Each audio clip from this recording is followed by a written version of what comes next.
I was laying in bed and I started thinking about like who I was made to be, like why I was put on this earth, the whole why me thing. And this fear kind of came over me of meeting the man that I was supposed to be and have him be a total stranger.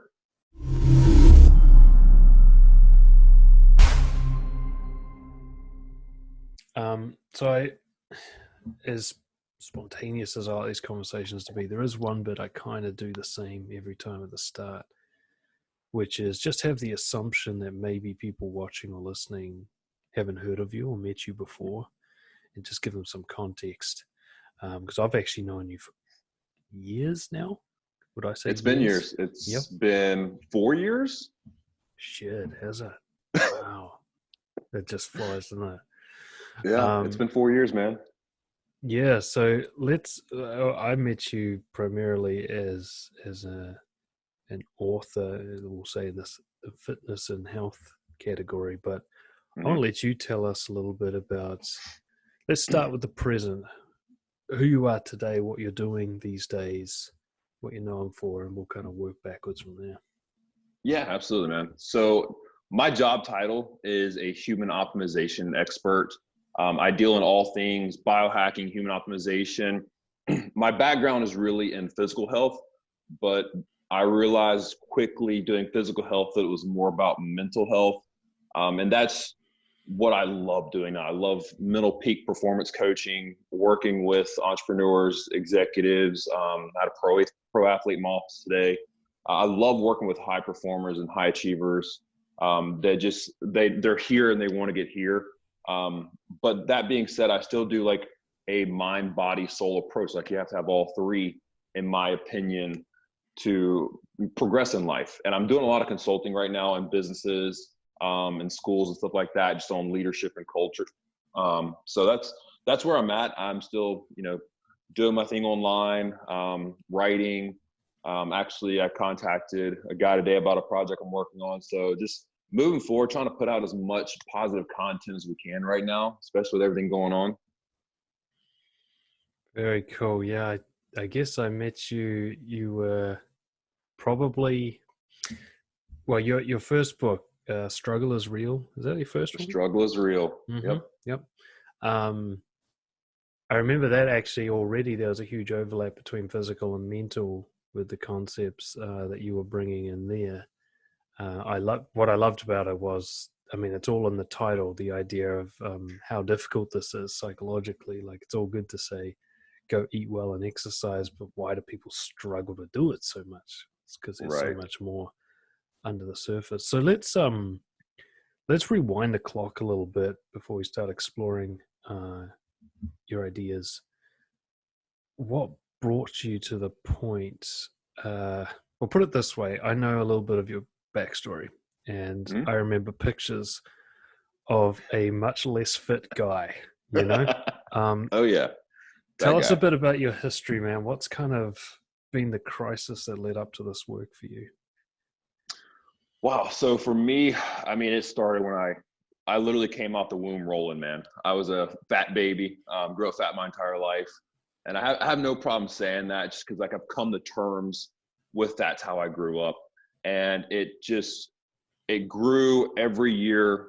My eating addiction, emotional eating, like I didn't know it at the time, but that's absolutely what I struggled with, was a full out like a binge eating, emotional eating disorder. And I struggled with that. I mean, let's be honest, like I still struggle with that today, just from an addiction standpoint.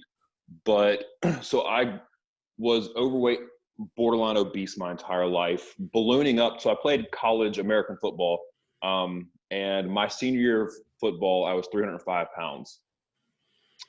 So I think I got like 308 at one point, but I was kind of average like 305. That was the biggest I ever got. And for me, I knew that it wasn't like my natural state to be. And I was always having to push myself to be that big. My body didn't like it at all. I had so many injuries in college. They threatened to name the medical room after me. I was in there so much. So I've had 6 knee surgeries. I'm still missing a chunk of bone out of my shoulder. Yeah, man. It's been extensive. And for me, I tell people this all the time, when I was physically big, I thought that was my problem, but the problem was more internal than it was external.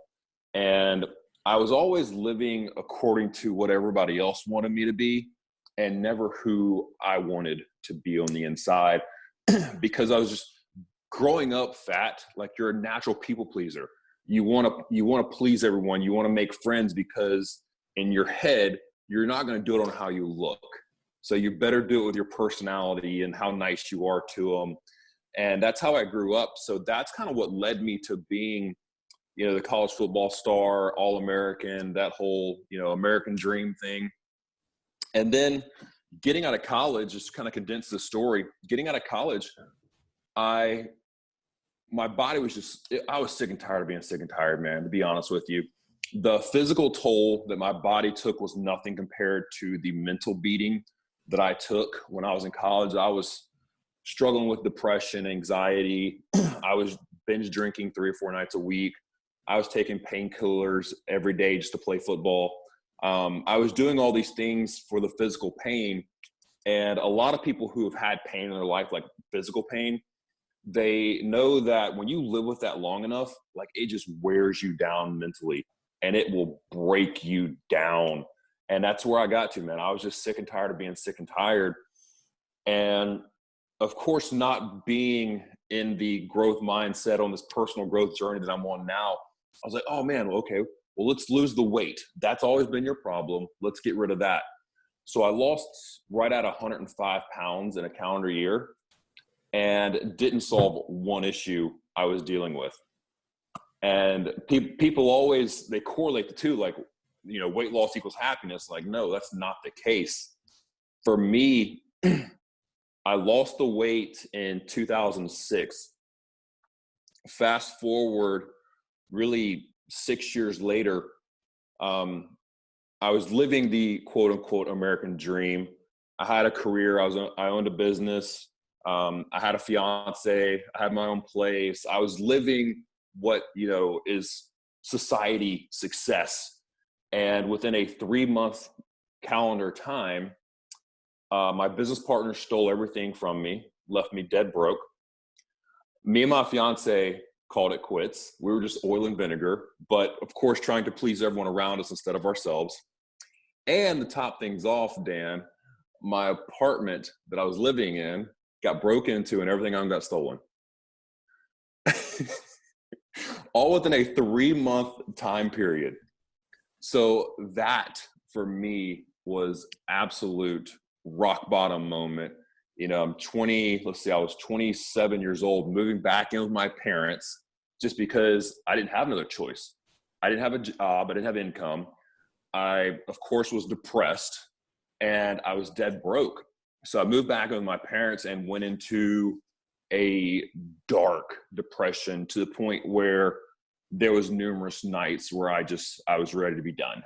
And suicidal thoughts were running through my head. Actually, it got to the point where when you've had as much sports injuries and surgeries as I've had, there's always painkillers around. And I literally had a brand new bottle of painkillers in my hand. And I was like, this is it. Like, you tried at life. Obviously, you're not good enough.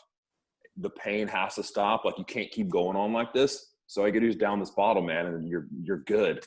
And that literally was a thought that I played over my head numerous nights, just because I was tired of suffering, man. I was tired of trying and feeling like a failure. And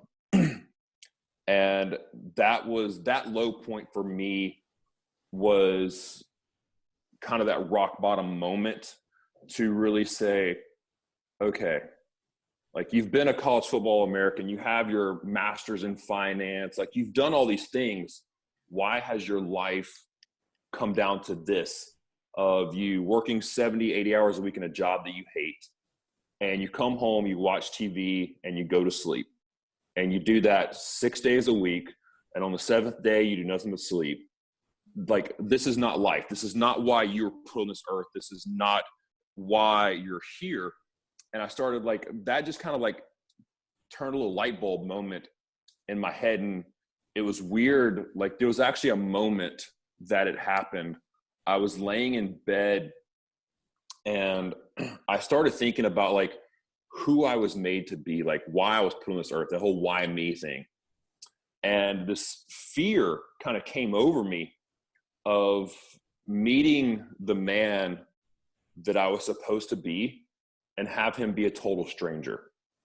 Like that, it wasn't so much a fear of dying, it was a fear of not being that person, not living up to who I was destined to be, not using my gifts. And like it just scared the crap out of me. Like, hey, you have these gifts, you have this inside of you, you have to go use it. And then from there, I started making little minuscule decisions to literally like just scrap and crawl my way out of that like suicidal depression. And that's probably where my real personal growth journey began. There's a lot of parallels between you and I and other success stories, I guess. I want to take actually that last point first. I have a name for that. I call it the authenticity gap, and it's a sense of distance between who you are and who you know you're supposed to be. It's this thing that 100%. nobody else can tell you about. It's not who others think you're supposed to be, but just this kind of like, if you took all the stuff that you are strong in and condensed it, it would be this thing. And then you get a sense of what that thing is. And so you put it in a really interesting way of an actual guy that you would meet. And you Mm-hmm. can kind of look in the mirror and see him now and imagine you 10 years ago having to face up to you now and explain why you are the way you are. It'd be a very difficult conversation. It would be. It's interesting. I wonder how often that's kind of a spiritual, metaphorical crisis that people really get to. It's not just how much life sucks, but who you are or who you aren't, and the sense of that, the sense of like unfulfilled potential. That's really interesting. And And like, yeah, yeah, what you're saying is so true. I felt like, and I think I just thought about this. I think me being a people pleaser in that moment was like, I felt like I was wasting something that had been given to me. Like you have these gifts and you're just wasting them. Like, why are you not like good enough for these gifts that I've given you? And I felt like I was letting someone down.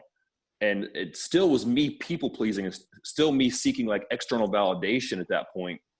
But that was a gap that I had to close, was going from the external to really who you are and who you want to be, and really that internal validation that you talk about so much.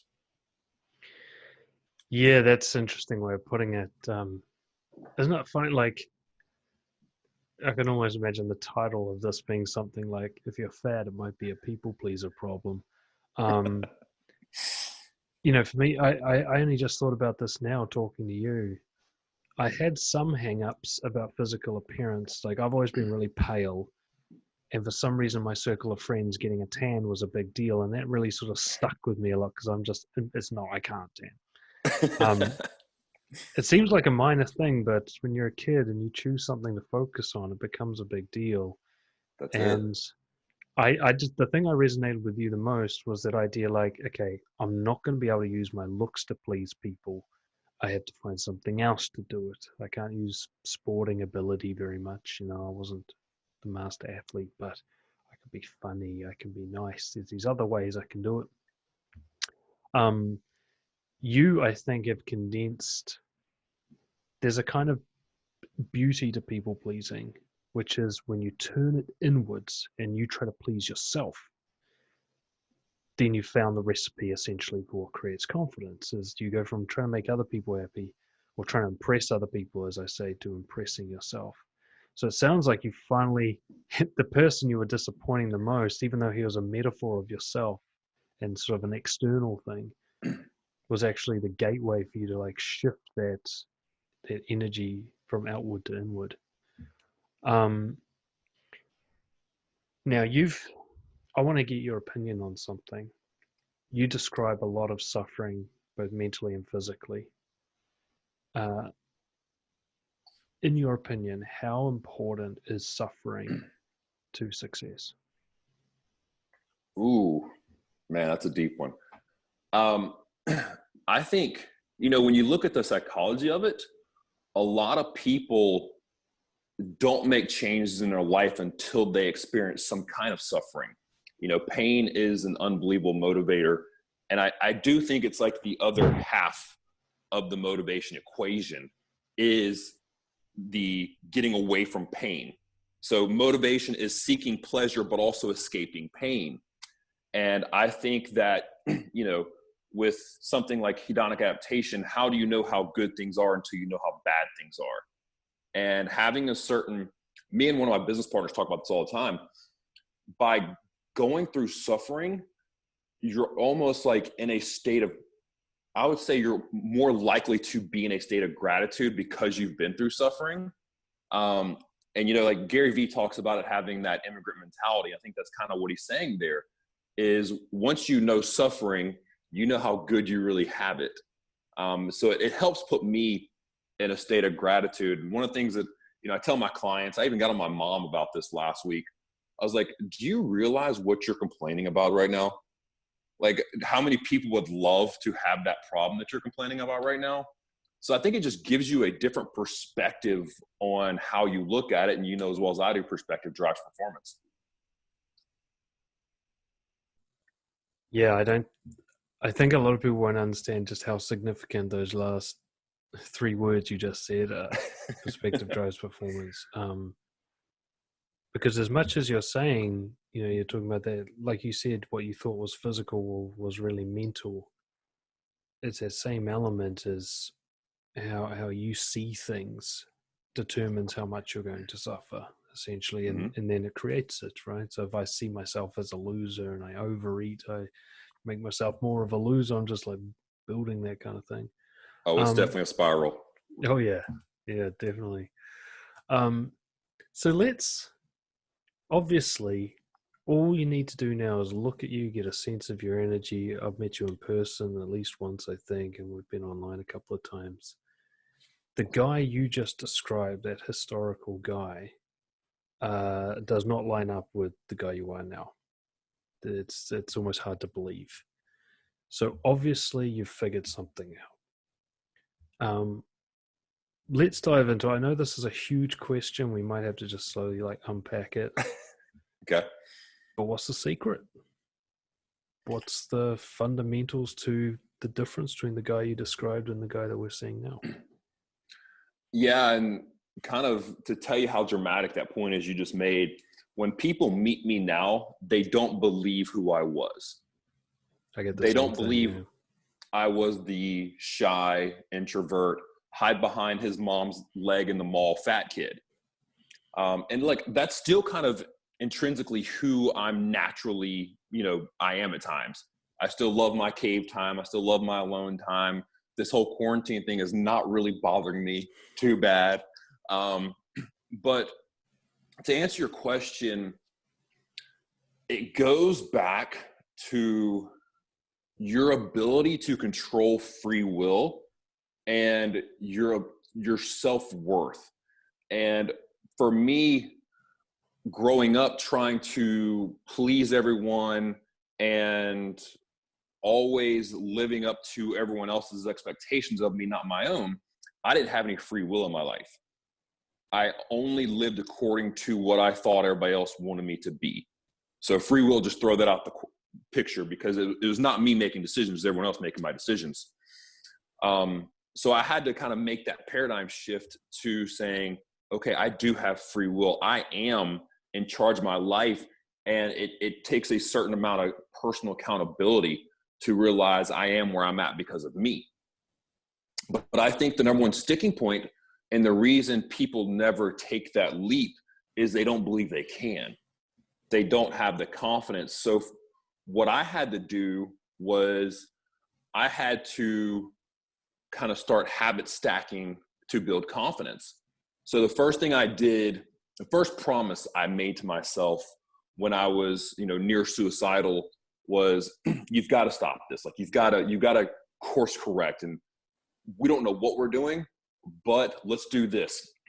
The gym has always been kind of a sanctuary for you. So okay, let's just start showing up to the gym. I don't care if you work out. I don't care if you spend 5 minutes, an hour, but you're going to get dressed and you're going to walk through the door. And I made that commitment to myself to do that 6 days a week. And there was a lot of times where I would walk through the door, half-ass a workout, and then I'm out the door. Like, I just didn't feel like doing it, but I kept that commitment to myself. And what that did was that started building my personal integrity. And what I mean by personal integrity is I was keeping the promises I'm making to myself. I'm getting up at 5:30. I'm getting dressed and I'm going to the gym before work and I'm doing it. No excuses, no ifs, ands, or buts about it. Like, you're going to get this done. And slowly what that did was it started giving me a little bit of confidence in myself. Personal integrity is huge for confidence. I know confidence is one of your biggest talking points that you always preach on. And for me, my personal experience was I had to prove to myself that I do what I'm saying I'm going to do. And that's what gave me confidence. And then from there, I just kind of started stepping up. Okay, now you're going to the gym and you're actually working out now.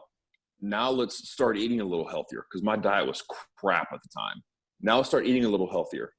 Okay, now while we're driving to the gym, let's listen to something positive. So within the course of a couple months, I'm working out, eating healthy, and working on my mental diet too. And it takes that it's just confidence stacking. I'm gonna get a little better. Okay, I've got that. I'm gonna get a little bit better.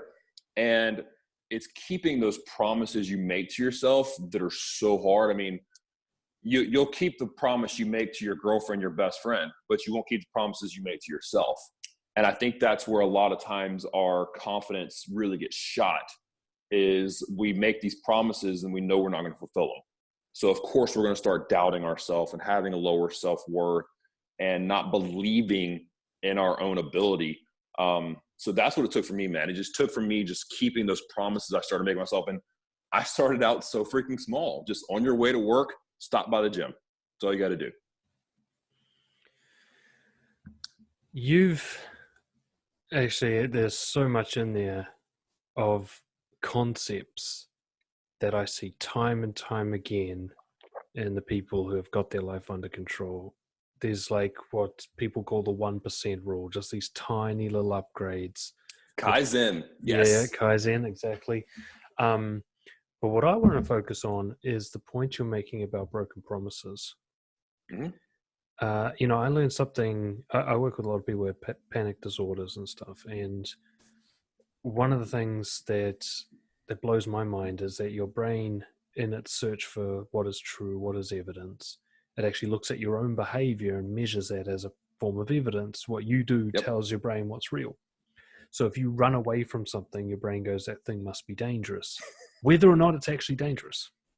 Right? True. So if I run away from strangers, I'll become very shy, as if strangers are actually dangerous, because my brain takes me running away as evidence. Breaking promises to yourself.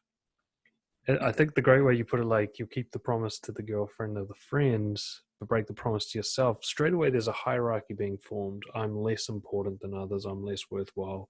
I'm less in need of commitment. Put everyone else first and not yourself. Exactly. And then imagine how you'd feel if you're in a relationship with someone who kept breaking promises and being disrespectful of you. And that's what you're doing in a relationship with that person, except the person is you. 100%. 100%. I actually tell my clients that. I'm like, you need to go date yourself for a little while. Right, yeah. Go date yourself before you need to get back into another relationship. Yeah, it's a point a lot of people don't like to swallow, which is, do not bring someone else into your life until you love it. Do not put someone else through the drama you're putting yourself through. It's not fair to them. You get those guys, like, I always get into clashes with guys in like the red pill community and stuff. And they're always blaming women for all their relationship problems. I'm like, dude, I wouldn't recommend someone date you. Like, get your shit sorted where you would recommend you to somebody, and that's so, that's on that point. Rob Dyrdek, Ridiculousness, skateboard guy, Fun Fantasy Factory, that guy. So actually I learned this from him. He's incredibly brilliant. He doesn't like come off that way, but like behind the scenes, the dude's just ridiculously smart. But when he was becoming successful and he had 2 MTV shows, he had his brand, he was just blowing up. He was single. And his friends used to always ask him, like, hey, Rob, why are you single, bro? Like, you're a good looking guy, you're hilarious, and you're freaking loaded. Like, you have all of the things, the resume builders that, of course, would bring supermodels or whatever you want to date. Why are you single? And he said this, and this statement stuck with me. And it's actually what I did for myself. He said, I'm in the process of becoming the man my future wife deserves me to be. I was like, damn. Oh, I see. And that just like that makes so much sense. So, a lot of times that's what I'm doing. I'm becoming the man that my future business needs me to be. My future wife needs me to be. Like, I'm becoming the man my future deserves me to be. And it's just a different way of looking at it. But I love that perspective that he gave on that. Yeah, I've heard that from a couple of people. Neil Strauss says, like, instead of trying to find someone of value, become someone of value. Amen. And somebody, who was it? God, it might even be someone like Oprah or something. Said, would you hope that your daughter finds someone like you? And I'm like, that's a good question. Definitely not me of 10 years ago. Exactly, right? Like, I had a sort of perverse kind of entitled arrogance when I was a people pleaser. It was a kind of paradox where I kind of loathed myself, but also had a superiority complex where I thought I was better than other people because I was a pleaser. Okay. Yeah. So it was always just this weird kind of dichotomy. But if you'd asked me, would you recommend your own daughter date someone like you? I'd go, fuck, no, stay away from someone like me. I'm a mess, right? I'm just a bag of issues. You do not want to bring that into someone's life if you care about them.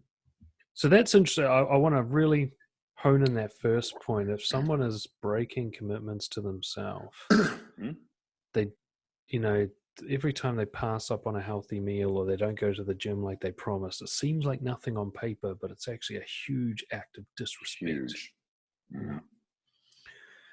What else? What other factors? So you start confidence stacking, as you put it. You're putting these habits. You're finally keeping promises to yourself, treating yourself like someone who's actually worth keeping promises to. How did it build from there? What else have you learned? The importance of your mental diet. I've always kind of cleaned towards personal growth because of my kind of feelings of unworthiness. I've always kind of sought the motivation side of personal growth, but I didn't understand real personal growth as far as my mental diet goes. And literally, just like your physical body, you are what you eat, your mental diet's the same exact way. I mean, what's coming out of your mouth is what you're putting into your ears. And it was literally, I had to change everything about my mental diet, quit listening to sad songs. I mean, I heard some research about a month ago talking about how country music is used in torture because it literally downregulates your entire body because it's so sad, depressing. Wow. No, I love that fact. I love that. So it's so much about your mental diet, and part of your mental diet is really what follows the words I am in your head. So what are you saying to yourself? Are you talking to yourself more than you're listening to yourself? There's so much about your mental diet that I think is probably more important than your physical diet, because if your mental diet's in check, the physical diet will follow.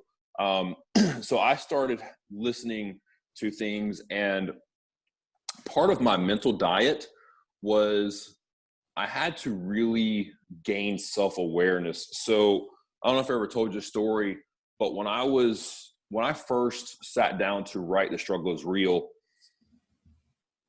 the first chapter is my story. And then the rest of the chapter is all the ways to mentally overcome a health transformation. So this is so sad when I say this, but it's true. And I bet you a lot of guys are in the same boat. When I sat down to write the story of my life, it was literally like a one-page bulleted list. Like I bold my entire 29 years of my life to one page. And I'm looking at this page like, man, this is sad. Like that's real. Your life is a page. Come on. And during the book writing process, I, of course, people pleasing, thinking about everybody else but myself. I started interviewing people. Hey, what did your transformation look like? What were you going through when you were doing this? And I got really good at asking questions. And I had to then turn those questions on myself. And that for me led me into really my journey of personal awareness. Still to this day, my favorite question is why. Mm-hmm. And I started having to ask myself, well, why'd you do that? Why were you thinking that? Why were you feeling that? Like, where'd that come from? And like really going down that rabbit hole to understand, you know, the things that were put into my mental diet early on that led me to a really, really crappy story of who I was, and the crappy story of who I was telling myself I was. So I kind of had to eliminate that part of my diet before I can start putting the good stuff back in, because if you're constantly repeating this negative story about who you are, it's really hard to start adding good stuff into it. You have to say, okay, yeah, I went through that, but that's the past me. I'm now going to start course correcting with a more positive mental diet moving forward. This brings up actually the segues nicely a little story about myself this morning, because I love to talk about myself, of course, but actually it raises a question, because I'm going to ask you in a minute how you actually break that pattern of sort of negative storytelling about yourself.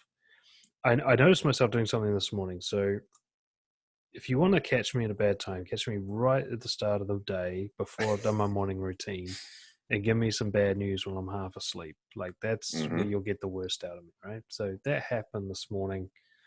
It wasn't actually a big deal. It was just something that upsets my calendar and requires a lot of hassle. I get it. I totally get what you're saying. Yeah. But I've been picking up on something I've been doing the last couple of years. And it's something I think it's called pain shopping. Brené Brown came up with that term, which is once you get into like a stressful state, you actually work hard to make it worse. You put this effort in, and a lot of people they don't want to see themselves do it, but you're hunting for things that piss you off. You're hunting for reasons why this is harder. You extrapolate out from what's happening to come up with catastrophes. And I caught myself doing it this morning. I was like trying my best to make as big a deal about this as I possibly could. And I did what, like you said, I just said, why? Why am I doing that? Who, what is it? Que bono, like who benefits from this? Who benefits from me like digging this grave as deep as it can possibly go? Which brings me to my question. There are people out there, I've met plenty of them, I've had plenty of time myself being this guy, who gets rationally, you've got to change that story about yourself. The way you talk to yourself has to improve. And yet it's like a compulsion. They even work hard to be as negative and as pessimistic about themselves as they possibly can. And as you said, like it's really hard to jam in positive stuff. It just seems to be like a lie compared to all the negativity. What are your thoughts on how to actually really break out of that? So when you think about the actual neuro makeup of your brain, your old patterns are what's comfortable. And the way I kind of show people this and the way I talk to them about it is, if you're skiing down a mountain and you take the same path every time, well, the first time you take that path, you're in powder snow, it's really soft and it's really hard to ski on.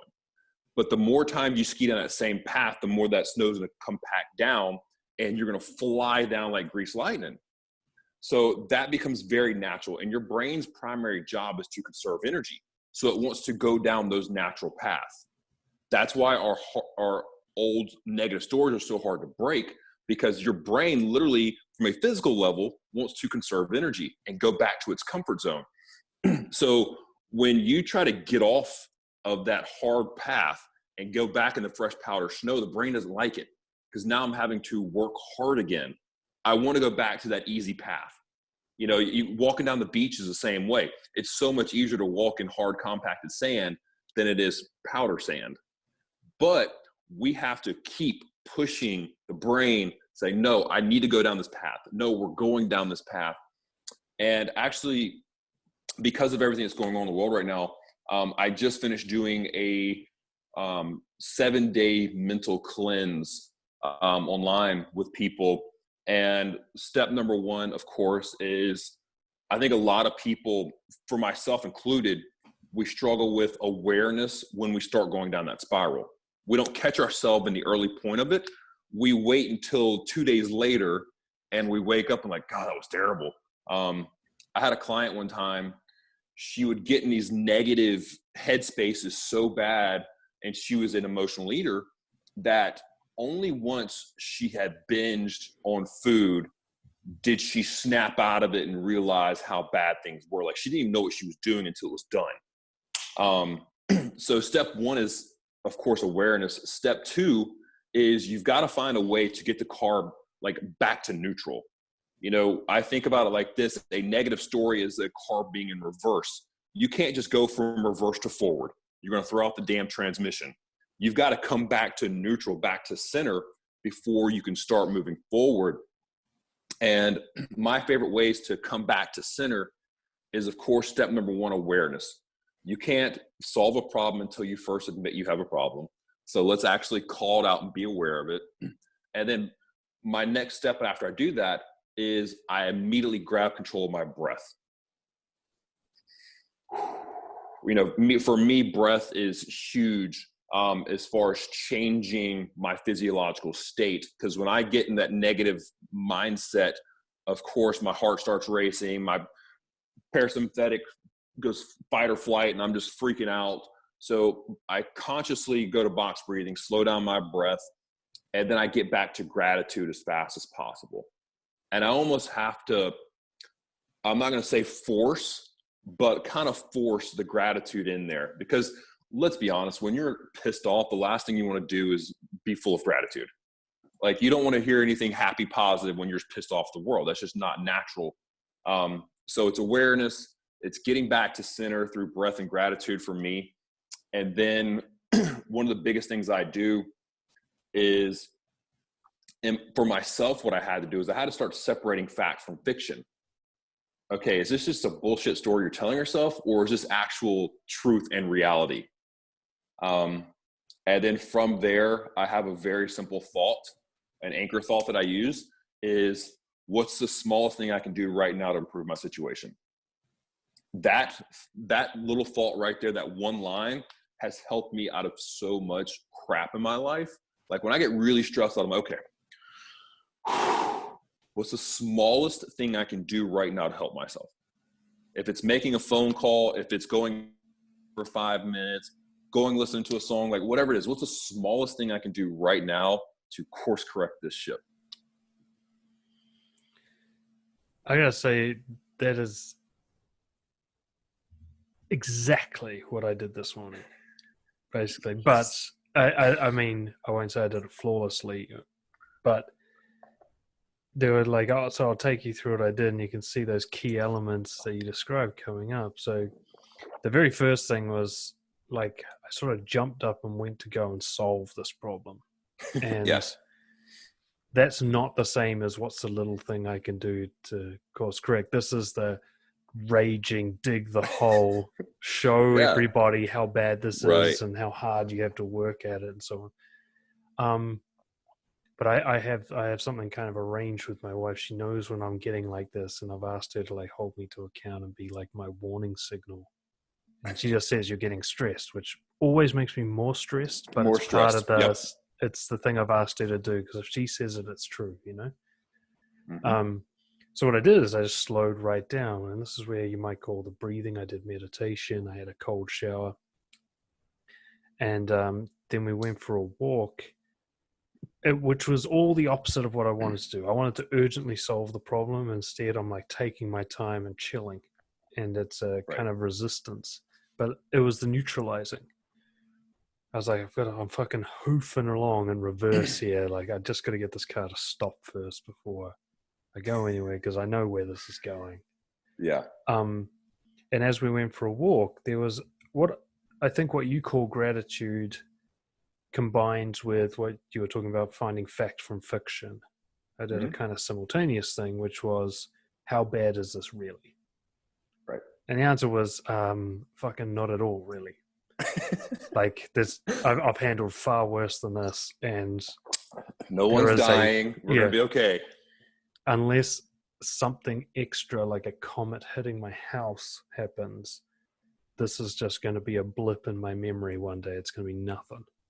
Yep. And that's a form of gratitude as well, realizing, you know, my problems aren't really problems. It's not so bad. They're first world problems. I'm all right. But yeah, as we were walking, I also said to her, I'm doing that thing. I'm pain shopping. I'm trying to like make this worse, and I don't know, try and get sympathy for how hard my life is or something. And when I called myself out, and it sounds pathetic, you know, it's hard because your ego's like, you're a confidence coach. I'm like, nah, but I have my bad days. So, right. You know, but it was interesting the way you just gave a blueprint for something that actually took me about an hour, but could have been done a lot quicker if I had been a lot more conscious of that kind of step-by-step process. Well, and that's the thing about it is, I gave you the perfect world step by step, but sometimes you got to go step 1, 2, 1, 2, 3, 2, 3, 4. Like, that's how it works a lot of times. And because here's what it is. I mean, basically, and this is what I try to get people to separate, is when you get in those states, like, you immediately you got emotional. And by getting emotional, we tap into our subconscious brain, it just acts. It's that primal instinct we have to just go fight, to go hunt. Like, that's our primal instinct, especially as men. When something bad happens, we charge. And that's our emotional reaction to it. So that's why everything you just talked about, you know, even the hormesis through the cold shower, it lowers those stress levels, gets you more into a logical state of mind versus a emotional state of mind. And you're actually able to think through the problem and realize, it's not too bad. If I just do this, this, and this, then cool, we're good. But you can't think like that if you're in that emotionally charged, subconscious, just raging fight mode. You have to calm it back down and actually think through the problem, because you and I both know a lot of times if we charge into a problem, we're going to make it worse. You know, we're not really going to solve the problem, but if we can just take a step back, address the issue, and like actually think through it and then move forward, now we can solve it and work smarter, not harder. That's exactly what's been, I think, one of the hardest lessons for me over the last couple of years is the more urgent something feels, the more important it is that I don't act urgently. You know, it's this really counterintuitive thing. If something feels like, fuck, do it now. Yeah. I really have to slow down, because if I act on that, I am definitely going to double whatever it is. I am just, right. Even if I solve it, I'm going to be wrecked for the rest of the day by the emotional output of it. And how often are you actually looking down the barrel of a gun? Like, nothing is really urgent. It's all just an illusion, right? Absolutely. You know, there's a kind of theme coming through, which is a theme, you know, I've seen from you over the years. I'd say it kind of comes under the word physiology. This kind of connection between mind and body. And as you said, like, you can't solve problems in that state. You have to get to the other state first. And we're talking about being reactive. What I'm really interested in is preventative. So talk about sort of biohacking or managing your physiology for confidence to help you help yourself kind of thing. What comes to mind for you in terms of top tips? Like, how do you make it so that you don't have to be reactive? How can you get on top of this shit? So you kind of brought it up with the cold shower. It's that hermesis or trial by fire. You see a lot of martial arts guys talking about it all the time. It's the more you can expose yourself to it, the less it is. So playing American football, there's a reason during the 5 days leading up to the game, you run those plays hundreds of times. It's because when you do get in those stressful situations, you've done it so many damn times that it's just second nature. Like you're not having to freak out about it because you've done it. Um, so, a lot of people ask me, how'd I go from shy introvert to being able to speak on stage? Well, I started out like I literally looked today. I think Snapchat, when it first came out, I was like one of the first users on it. And I started recording 15-second videos. And I started getting used to those. And then I'm doing 30-second, a minute. And I just kind of slowly started adapting to that change. And I'm a huge believer in what you talk about, that 1% improvement, that Kaizen method of just do a little bit. Okay, you got that. Now let's do a little bit more. Let's just focus on that constant baby step improvements. Like when I do health coaching, one of the first lessons I teach people is not eat this, not that, not exercise. Like, hey, look, just sit down, put your fork down between every bite. That's all I want you to do. And what that does is it trains that person to now eat slowly. So they're kind of changing the way they look at food, and it changes the speed at which they eat and stuff like that. So it's just by making these little small adjustments. And one of my favorite sayings is do, learn, repeat. So take an action, learn from that action, repeat the process. And I think that's really all life is do, learn, repeat. But a problem is I'm the worst at this, is paralysis by analysis. I overthink everything to the point where I just don't take action. So like my coach in my life, like that's probably the biggest thing he's gotten out of me is, look, you can overanalyze it after you do it, but you're going to do it. And just taking those actions, and like, of course, don't do anything stupid. Don't take drastic actions, like think through it, but you've got to take the action. Like the whole Mel Robbins countdown blast off, like that. I think that's amazing. I don't personally use it. I try to just act, but I think it's a powerful tool. So I think it's that, man. I think it's just the confidence you get from building those small little bitty habits. And by gaining a little bit of confidence in yourself, you gain confidence to do more. And then okay, I did that. Now let me push it a little bit further. And it's that seeker mentality, that personal growth mindset where you're always trying to get better, always trying to learn more, do more, that I think is what guys like me and you feed off of. I mean, I love criticism now. I used to hate it. It used to freaking destroy me and my fragile little ego. But now, like, I look for criticism because, like, oh, I did that. Oh, that means I can get better at it. Cool, thanks. But it's just by starting small and then building and just gradually building over time. And it's amazing what happens. That Kaizen approach, 1%. If you're 1% better for 30 days, that's a 30% improvement in a month. That's crazy. I've got one of my clients right now. I literally have her on her Apple Watch for 60 days now. She's been burning one more calorie than she did the day before. That's all I want her to focus on. I said, as soon as you hit that calorie mark, stop. And it's been crazy to see how many more calories she's burning in a day now. And it wasn't drastic. It wasn't life-changing, but it is life-changing. It wasn't something really outside of her comfort zone. It's just one freaking calorie a day. But you do that over the course of 60 days. Now from here on out, you're burning 60 more calories a day in your workouts. That's huge. So I think that's just kind of a perfect example of what it really takes to create change and start believing in yourself and creating confidence, is just making that little 1 calorie change. You're speaking my language, man. I talk about how seeking discomfort is one of the key pillars of confidence. There's three or Mm-hmm. four main pillars, and that's one of them.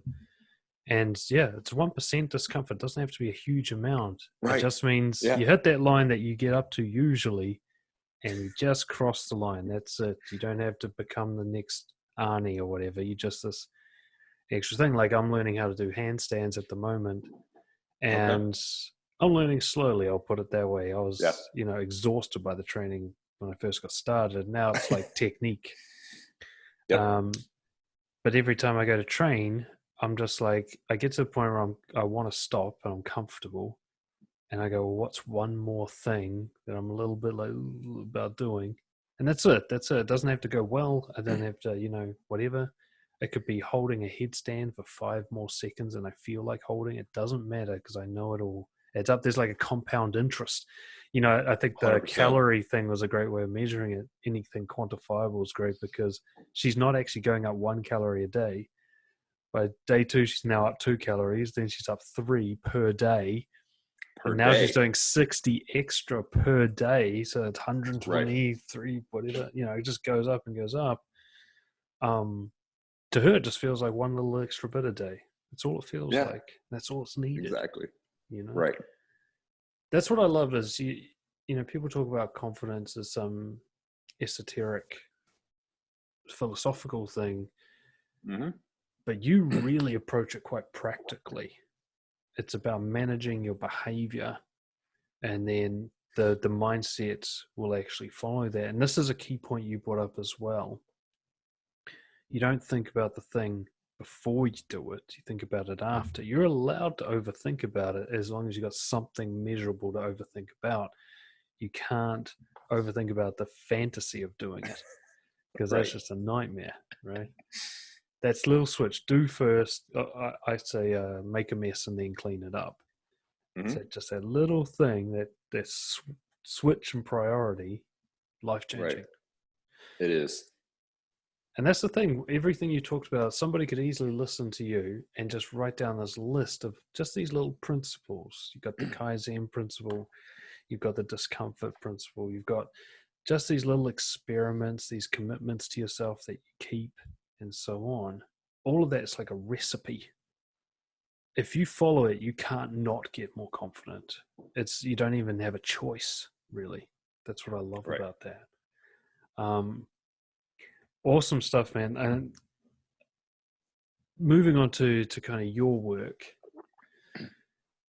tell us a bit more about specifically, what it is you're helping with people these days, who you're working with, and if anyone listening is interested in working with you, what they should do about that. Yeah. So, I still have some professional athletes I'm working with, entrepreneurs, CEOs, executive types. And for me, I think the biggest word that I'm hearing so much of right now is stuck. Whether it's I've done so much now I feel stuck, or I'm just in a rut and I feel stuck.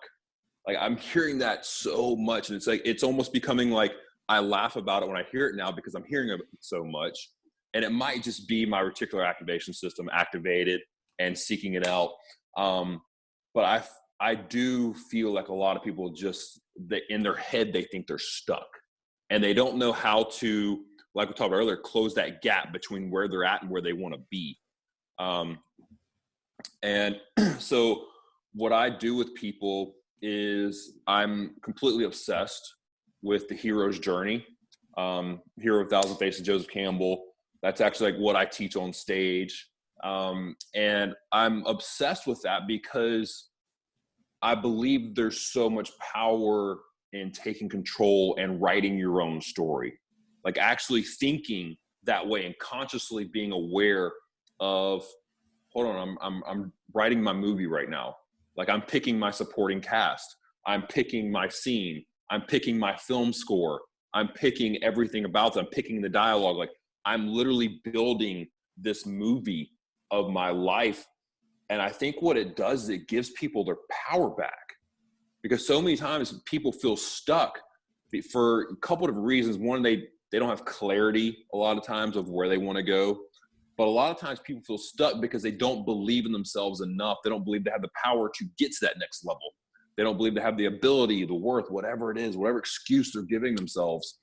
But by actually looking at their life as that movie and writing that script, I think it gives them their power back.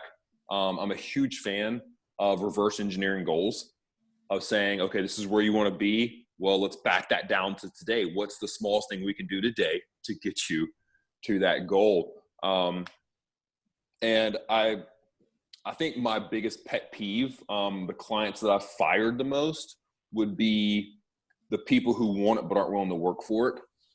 The people who tell me, hey, Robby, I want this out of my life. Well, cool. If you want this is what you got to do. And they're like, no, I don't. I'm not doing that. I'm like, okay, well, go find somebody who will drag that anchor through life. I'm not going to. But man, I love working with just motivated people who know they're meant for more. They know there's this destiny, this light on their life, and they just need help closing that gap. I need clarity in my direction. I need accountability. I mean, geez, I need accountability in my life. So it's closing that gap and helping people kind of unstuck themselves is the terminology that I've been using lately. And a lot of times that happens just because of a story we're telling ourselves. And the more I do work in this field, Dan, the more that I realize that we are nothing more than story. You know, we're either product of our past story, or we're writing our future story, or we have a story that's keeping us in place when we should be telling ourselves a different story. Like, it's that story you tell yourself in your brain that drives perspective, that drives performance, which equals the results of your life. So that's who I'm working with right now. I'm doing some business consulting, like I said, kind of teaching these philosophies inside of business. I'm working in a couple of schools right now, teaching this to teachers so they can teach it to their kids, which has been a lot of fun. Kind of learning, because I've never worked with like little kids. I've always worked with teenagers and up. So now I'm like in an elementary school trying to figure out my, way out there thinking of how to translate that to a 6-year-old. So that's been a challenge for me that I've loved. But yeah, the best way to contact me, of course, is social media at Robby D'Angelo on all the socials. Website, robbydangelo.com. Keep everything really simple. But yeah, guys, I love interacting with people. I'm actually putting out that 7-day mental cleanse that I did Facebook in my private Facebook group. I'm putting on Instagram kind of every other day right now. So I think the first 3 days are up. So I'm still putting out a ton of content. Going to be putting out a video here pretty soon on locus of control, like what we actually can control versus not. So, I mean, I'm like you, Dan, man. I love serving. I love helping people. I love putting good out in the world. And any way I can do that, I'm all about it. And that's why, me and you've kept in touch, just because I love following what you do. I love your posts about confidence, because confidence was such a big factor in my life growing up. I mean, I just didn't have confidence. I mean, let's be honest, Dan, like I still have a kind of a reaction when I go approach a girl because I'm single. I'm like, man, she's hot. Never mind. I'm good. I still start like that story will come up in my head of like, hey bro, you're not good enough for that. Like, don't go approach her. So like, I love your content about like confidence and just owning your shit. I think that's so much of it. So yeah, man, that's where I'm at. That's what I'm doing. I'd love to collab with you guys more, and any way I can help, man, definitely let me know. Yeah, we see eye to eye on all the key principles, I think. And this is why I love interviewing people like yourself or like us, is we all, on our own, we all went on this thing, and it was just a matter of kind of deductive reasoning. This works, that doesn't, and just keep doing that.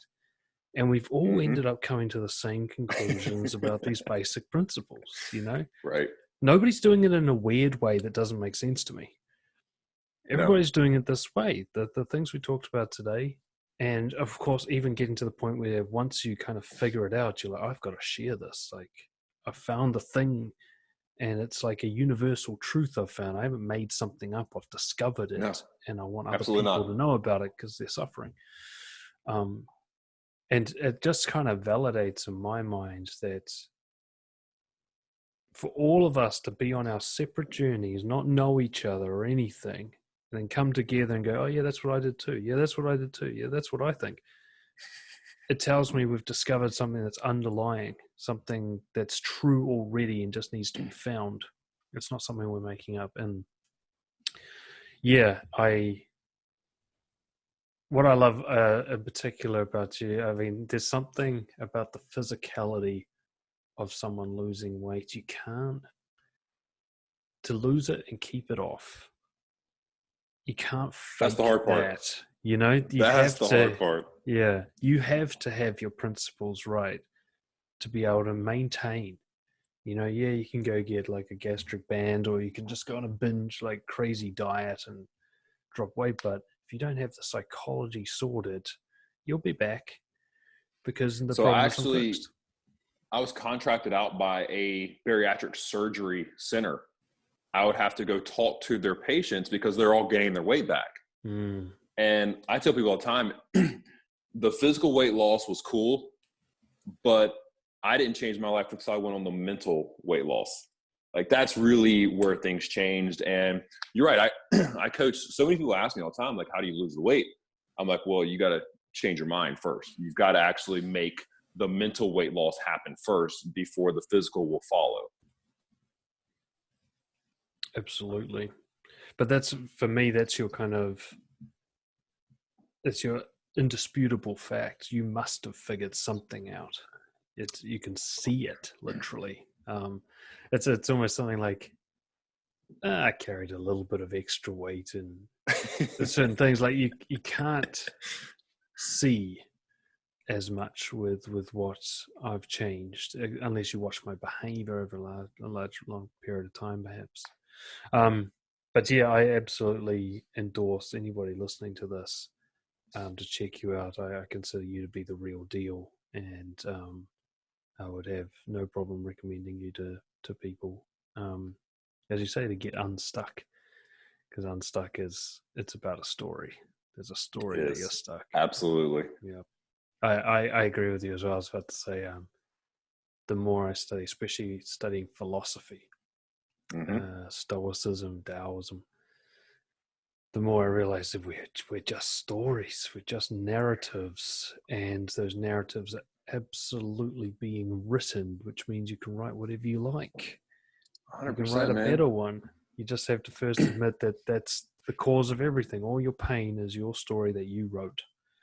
That's why I go back to your ability to change your life is in direct proportion to how much you control your free will. Yeah. Because free will is you writing your story versus not having free will is just being a victim of the story. That's a key point, actually, that when we say writing, what we're really saying is acting, aren't we? You behave a story. The story is, it's like a narrative, as if someone else is watching you act and coming up with a story based on what they're seeing.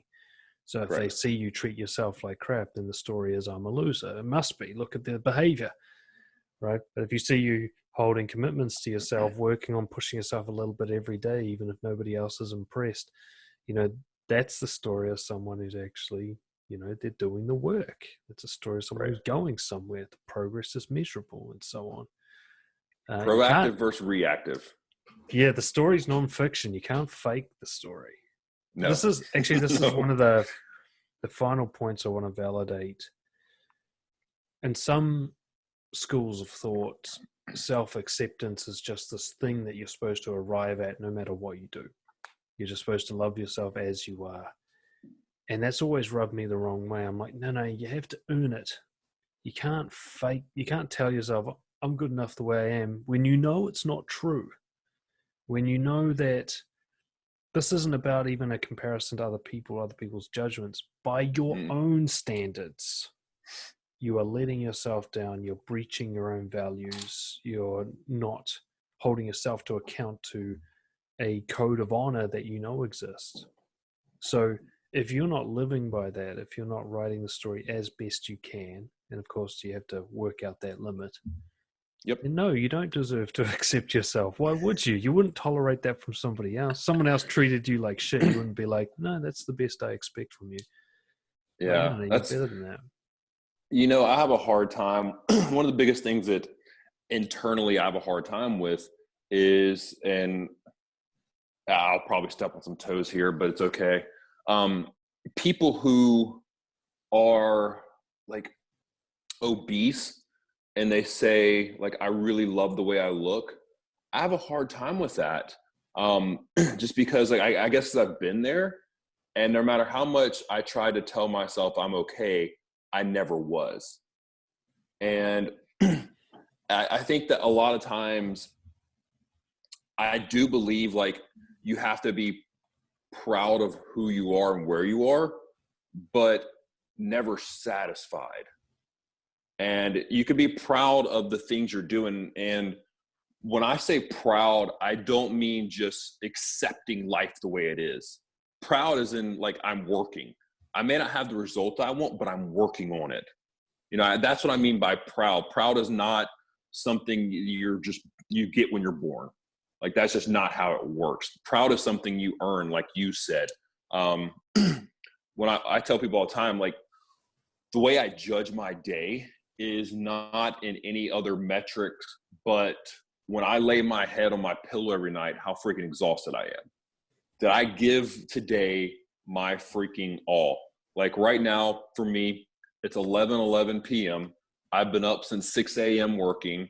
I actually, about an hour before this call started, finished teaching a kickboxing class. So I'm exhausted.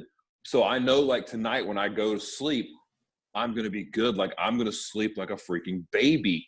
And that to me is almost my definition of success right now, that I'm giving my life, all areas of my life, everything I have. And that's what you can be proud of. But at the same time, you're proud of that, but never satisfied. I want to get better. Yeah, I worked hard today, but what processes can I work on to make myself better for tomorrow? What's that 1% improvement I can make so tomorrow I'm working smarter, not as hard? So it's living in that duality of being in gratitude, being proud of what you've done and who you are, but also wanting to get better, wanting to achieve more, help more, and do more for other people. I tell people all the time, I firmly in my heart believe that the purpose, because everybody always asks like, what's the meaning of life? What's the purpose? I believe the purpose and the meaning is to learn our own medicine so we can heal others. I truly believe like that's why we're put on this earth, and we're going to go down different roads and take different paths to get there, but everyone's going to go through shit. And you then have the choice to learn from it and get better or continue living in shit. But I think we learn from that and we heal ourselves in that process so that we then could pass that lesson on to other people and hopefully help other people not go through the shit we just went through. Absolutely. The description you used, like of the obese person, I have no problem with an obese person being proud of No, themselves as long as it's not the body they're proud of, it's the effort they put in that day that they're proud of. That, exactly. absolutely. You don't need to be skinny for me to agree that you've living your life well. You just have to put the effort in that you should be. Only you know that. Right. I can't even tell you what that effort is, but you do. You know it. Right. You know when you did it. You know when you didn't. I sometimes have a similar conflict with self-sacrifices. Self-sacrifice was my version of binge eating. I binged on sacrificing myself for others to make them think, Mm-hmm. oh God, he's such a good guy, blah, blah, blah. And I clash with people all the time. I'm proud of being self-sacrificed. I'll do anything for other people. I think that's a good way to be. I'm like, yeah, that is a comfortable, familiar way, easy way for you to be. Don't Yeah. expect me to pat you on the back for being that way. You're proud of just taking the easy way out. You just think it's hard, but it's not. The hard way would be for you to respect yourself, and you know it. Mm-hmm. So you can't pull that one on me. Like you said, you've been obese. I've been the self-sacrifice. I know why we're really doing it. I know what's Yeah. happening under the scenes. Oh yeah. Wait, I struggle with that too. And here was my paradigm shift with that was my entire life, people pleasing, doing things for everybody else, not myself. And I was helping the quantity doing that. But it wasn't until I started pouring from an overflowing cup that I was actually able to really help people. Like I was just kind of surface help. I'd help you move, or I'd help you clean shit up, or I just do like surface, and I was helping everyone. But it wasn't until I helped myself so I could then give from the overflow that I actually started helping people in quality and creating real change in people's lives and really affecting people and really helping people. Was I had to help myself first and then give from the overflow, instead of like, I'm sure you probably felt this way too. You give to everyone else to the point where you're just exhausted and you're not giving them your best self. You're giving them like the 1/4 version of yourself because you're so damn exhausted all the time. Where if you would, instead of showing up for 20 people, show up for 5 people, but with everything you got, you're going to impact those 5 lives so much more than the combination of those 20 lives you half-assed. I couldn't have put it better. That's exactly what I believe. I often use the metaphor of when the oxygen masks come down in the plane. It's about Got to put yours on first. Yeah. And self-sacrifice say, no, you've got to put on other people's first. I'm like, you're a suffocating person, smothering them with your help. That's not pleasing. You get your mask on, you could save the whole plane. But you got to get your mask on first. Awesome. We'll wrap it up there for today, bro. I really appreciate you taking the time, staying up late and exhausting yourself. But of course, you get your own pleasure from that. So, oh, absolutely, I do. You've earned it for today. I'll validate that. And yeah, you and I see eye to eye on all the key things, man. So it was great talking to you, and look forward to another one soon. Dan, it's been a pleasure, man. It's always a pleasure talking to you, man. You're such a great guy.